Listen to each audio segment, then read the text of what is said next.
Welcome everyone. We're going to go through how to set up the basics for your Repricer rules focusing on the winning the buy box.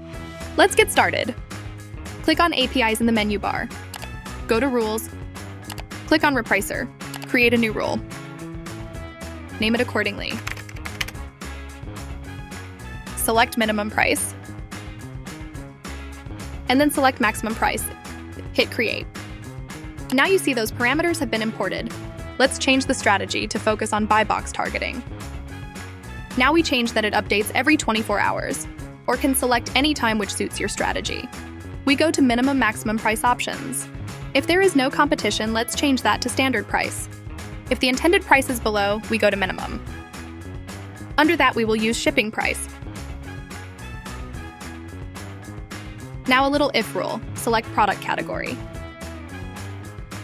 In the empty box, you can type in what category you want to focus on.